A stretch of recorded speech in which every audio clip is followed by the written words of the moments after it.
Madam, bakit po kayo bumalik galing ibang bansa? Sabay-sabay na napatingin sa akin ang lahat ng tao sa loob. Walang nang ahas na huminga, at nasiyahan ako roon. Maliban na lang sa isang walang modong babae sa sala, na si Chenran, na parang isang pabo kung makapustura. Ang makitang tulala ang lahat. Anong tinitingin-tingin mo? Pinapanta ka rito ni Jingshen para alagaan ako. Hindi para tumunganga lang. Ang dati masayahin kong matalik na kaibigan, ngayon ay parang daga. Na nanginginig sa takot na parang nakakita ng pusa. Agad siyang napayuko, nakita ko siyang basang-basa mula ulo hanggang paa. May malaking pamumula sa dibdib niya dahil sa pagkakapaso. Bigla akong nagngit-ngit sa galit. Tuwang-tuwa naman si Chenran sa inasal ng kaibigan ko. Ngumisi siya ng bahagya, at masama ang tinging sinuri ako. Sino ka? Mukhang may edad ka na. Hindi ganyan ang tipo ni Jingshen. Bigla siyang nanlilisik ang mga matang tumingin. Nanginginig pa ang daliri niya habang nakaturo sa akin. Huwag mong sabihing hinahabol-habol mo si Jingshen. Matandang babae, tumingin ka nga sa salamin. Anong tinawag niyo sa kanya kanina? Madam, hindi ba't ang asawa ni Gu Jingshen ang naghuhugas ng paa ko ngayon? Halos matawa ako sa sobrang galit. Hindi ko talaga maintindihan. Nawala na ba sa katinoan si Gu Jingshen para magustuhan siya? Bumulong ang katulong sa tabi niya. Siya po ang nanay ni President Gu na galing sa ibang bansa. Natigilan si Chenran. Nagakimbo ako at nagsabing, aba, alam mo naman pala kung sino ang asawa ni Gu Jingshen. Bakit kung makaasta ka rito ay parang kung sino ka? Siguro dahil naisip niyang na-offend na niya ako. Pinaikot ni Chenran ang kanyang mga mata. At biglang kumalma. Si Jingshen mismo ang nagutos sa kanya na pagsilbihan ako. Daladala ko ang anak ng pamilya Gu. Wala akong panahon sa kanya. Agad akong lumapit at pinatayo ang kaibigan ko na naghuhugas pa rin ng paa. Nanghina ang mga binti niya. Halos mabuwal siya. Ang dati niyang mabilog na mukha. Ngayon ay hapayak na at litaw na ang mga buto. Nakakapangilabot ang pamumula sa dibdib niya. Pinipigilan ng galit, sinabi ko sa katulong. Dalhin siya at gamutin ang mga sugat niya. Nagkatinginan ng lahat, nawawalan na ako ng pasensya. Bakit? Wala na ba akong boses dito sa pamilya Gu, ha? Huwag niyong kakalimutan kung paano umasenso ang negosyo ng pamilyang ito. Sa sandaling iyon, nagmamadaling ay nalalayan ng ilang katulong ang kaibigan ko. Walang silbi, inis na sabi ni Chenran. Masama niyang tinitigan ng kaibigan ko. Kayo, ano bang ibig sabihin nito? Buntis ako. Babaliwalain niyo na lang ba ang utos ni Jingshen? Paano na lang ang mukhang ihaharap niya? At saka, kusa naman siyang pumayag. Kusa, pinutol ko ang sasabihin niya. Lumingon ako at tinitigan siya ng maigi. Isang babaeng 5 buwang buntis. Dapat ay inaalagaan. Paano? Siya magkukusang mag-alaga sa babaeng wala namang tiyan. Hindi nakaimik si Chenran. Pero nakatitig pa rin siya ng masama sa kaibigan ko. Parang takot na ibon na bumulong ang kaibigan ko. Kusa ko po itong ginawa. Pinigilan ko ang mga luhang nagbabadyang pamatak. Anong kusa? Ano bang sinasabi mo? Magpahinga ka na. Huwag kang magpapi sa masamang babaeng ito. Lalong naging malamig ang tingin ni Chenran. Biglang nagtubig ang mga mata niya. Base sa karanasan ko sa mga ganitong eksena, malamang ay malapit lang si Gu Jingshen. At hindi nga ako nagkamali. Nagkunwaring api at nagmamadali si Chenran. Nayamakap sa taong nasa likuran ko. Humahagulgol siya. Jingshen, hindi ko alam na bumalik na pala ang mama mo. Pagdating niya, pinag-initan na niya ako agad. Tinawag niya akong masama, at pinigilan pa niyang pagsilbihan ako ni Xiaoyao. Si Gu Jingshen ay tumingin kay Chenran ng may sobrang pagmamahal. Noong umalis ako, ganito rin niya nakuha ang loob ng kaibigan ko. Pero nang harapin niya ako, wala man lang bakas ng tuwa na makita ang sariling ina. Inis lang ang makikita sa kanya. Maria, kababalik niyo lang galing sa malayo. Hindi niyo man lang sinabi sa akin. Pagdating niyo rito, pinahihirapan niyo agad siya.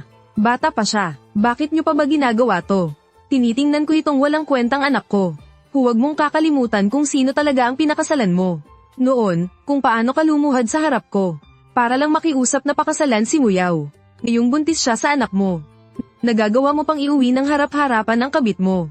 At pinagsisilbi mo pa siya, ano ba talagang balak mo? Dahil sa mga sinabing iyon, namutla ng gusto si Gu Jingshen. Pero hinayla lang ni Chenran ang manggas niya. Biglang nagalit si Gu Jingshen. Tiningnan niya ang kalat sa sahig. Ma, ang tagal na ng mga kwentong yan. Tsaka, paghuhugas lang naman to ng paa. Wala lang to. Sige, kung wala lang pala to.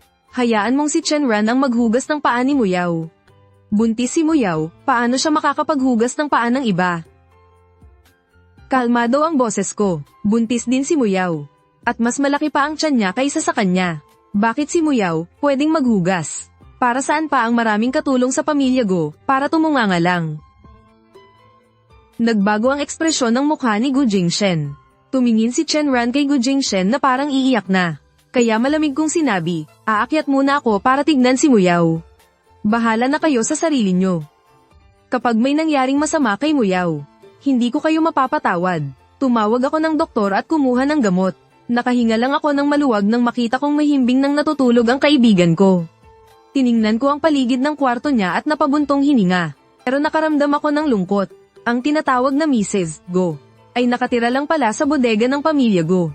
Madilim at napakasikip dito. Ayusin niyo ang kwarto ko. At doon niyo patuloyin si Muyaw. Kapag hinayaan niyo pang apihin siya ni Chen Ran, alam niyo na ang mangyayari. Madam, inutusan po ni Miss Chen ang mga tao na ilipat ang mga gamit sa kwarto niyo. Biglang kumaba ang dibdib ko. Agad akong lumabas ng kusina. At nakita ko si Chen Ran na nag-uutos sa mga tagalipat. Dahil buntis si Ate Muyaw, naisip kong magdala ng swerte. Ang ibig sabihin ng lily ay masayang pamilya. Kaya pumili ako ng mga green lily. Napaka-presko at elegante tignan. Bagay na bagay sa ugali ni Ate Muyaw. Ilabas nyo yan. Bakit? Nagpaalam ako kay Jingshen bago ko binili ang mga bulaklak na to. Galing to sa puso ko. Nagpaalam ka talaga. Tanungin mo nga si Gu Jingshen. Kung natatandaan pa ba niyang ang asawa niya ay sa lily. Ay may allergy sa pollen nito. Pero ginawa ko lang naman to para sa kanya. Tita, hindi ko po maintindihan. Bakit pagbalik niyo pa lang ay pinag-iinitan niyo na ako? Napakaganda at mahal ng mga lily na to. Dahil lang ba kay Muyaw? Dahil lang ba may marriage certificate siya at ako wala? Mas mataas na ba ang tingin niyo sa kanya at sa anak niya kaysa sa akin? Sa isang tingin ko lang. Inilabas na ng mga katulong ang kaibigan ko na puno na ng pantal ang katawan. Ito ba ang sinasabi mong kabutihan, ang mapuno siya ng pantal? Hindi ko alam na may allergy siya. Alam mo sa sarili mo kung totoo yan o hindi. Kung ang dinadala mo ay talagang anak ng pamilya Go, kami na ang bahala doon. Pero isa ka lang hamak na. Kabit, kapag may nangyaring masama kay Muyaw, mananagot ka sa akin. Doktor, pakitingnan agad ang kaibigan ko. Tita, iniisip niyo lang na pinupuntirya ko si Muyaw. Pero kung hindi dahil sa pahintulot ni Jingshen, sa tingin niyo ba aabot sa ganito ang kalagayan ni Muyaw? Sa bahay na to, si Jingshen ang masusunod. Mapoprotektahan niyo siya ngayon. Pero mapoprotektahan niyo ba siya habang buhay? Tignan lang natin. Sige, subukan mo. Gusto ko lang naman bumili ng mga lily. Para maamoy ni Ate Muyaw ang bango ng mga bulaklak. Hindi ko talaga alam na allergic siya sa pollen ng lily. Hindi ko alam kung ano ang nagawa kong mali kay tita. Pagbalik niya ay pinag-initan na niya ako. Jingshen, niyakap niya ito. Ma, huwag niyo na siyang pahirapan. Buntis siya sa anak ko. Pahirapan. Natatandaan ko pa noong nililigawan mo si Muyaw. May listahan ka pa sa phone mo. Alam mong allergic siya sa lily, di ba? Tignan mo ang mga pantal niya. Kung hindi ako dumating agad, paano na ang batang dinadala niya? Masyado lang akong naging busy nitong mga nakaraan kaya nakalimutan ko. Pero bata pa si Xiaoran. Totoong hindi niya alam, tama po ang mga pangaral niyo. Pero bakit kailangang magalit ng ganyan sa kanya? Aladala rin niya ang apo niyo. Sumigaw ako sa galit. Bakit? Hindi mo ba nakikitang buntis din si Muyaw sa anak mo? At mas malaki na ang tiyan niya kaysa sa kanya. Nangaliwa ka habang buntis ang asawa mo. Tapos dinala mo pa ang kabit mo rito sa bahay. Para lang hiyain ang asawa mo. Gu Jingshan, ganyan ba ang itinuro ko sa iyo noon? Bamantong hininga siya, alam ko na ang pagkakamali ko. Naging pabaya lang ako noong nakaraan. Kukuha na lang ako ng caregiver para mag-alaga kay Xiaoyao. Huwag na kayong mag-alala ni Xiaoran. Pagkasabi niyon, inakay na niya si Chen Ran paalis. Biglang lumingon si Chen Ran at kinindatan ako. Alam kong hinahamon niya ako. Madam, gising na po si Miss Muyaw. Tumakbo ako sa tabi ng kaibigan ko at hinawakan ang kamay niya. Susubukan niyang bumangon nang makita ako, pero pinigilan ko siya. Magpahinga ka muna ng mabuti. Mula ngayon, ako na ang magtatanggol sa iyo. Bumuhos ang luha sa mukha ng kaibigan ko. Inalis ko ang kwintas ko at ibinigay sa katulong, imbestigahan niyo si Chen Ran. Alamin niyo ang lahat tungkol sa kanya, hanggat maaari. Ibigay mo ito sa pinuno ng pamilya Chin at sabihin. Halos hindi ko iniwan ang kaibigan ko sa pag-aalaga sa kanya. Mabilis na bumalik ang sigla ng mukha niya. Pero wala pang isang buwan bago ang takdang araw ng panganganak. Biglang sumakit ang tiyan ng kaibigan ko. Napaluhod siya sa sobrang sakit. Ang nakakabinging sigaw niya ay bumasag sa katahimikan ng gabi. Agad akong tumawag ng ambulansya. Pero nagmamadaling pumasok ang katulong na tila natataranta. Madam, ang ambulansya. Nandyan na po ang mga medical staff. Kaya lang, barado ang daan papasok ng ambulansya. Ay nagpaparenovate sa tapat na bahay. Tambak ang mga bato at semento na parang bundok. Kontakin niyo agad sila para ay patabi yan. Ang may-ari po niyan ay si Miss Chenran. Naintindihan ko agad ang nangyayari. Kinuha ko ang phone ko at paulit-ulit na tinawagan si Gu Jingshan. Hindi ko na alam kung ilang beses bago niya ito sinagot. Halata ang inis sa boses niya. Maria, anak niyo ako, pero nasa tamang edad na ako. Hindi ko na kailangang magpaalam sa inyo sa lahat, di ba? Wala na ba akong kalayaan? Umuwi ka na agad. Palipatan mo kay Chenran ang mga harang sa tapat ng villa. Para makapasok ang ambulansya, mangganganak na ang asawa mo. Katahimikan ang namayani sa kabilang linya. Maria, ilang taon na ba kayo? Sinasabayan niyo pa si Muyaw sa ganitong drama.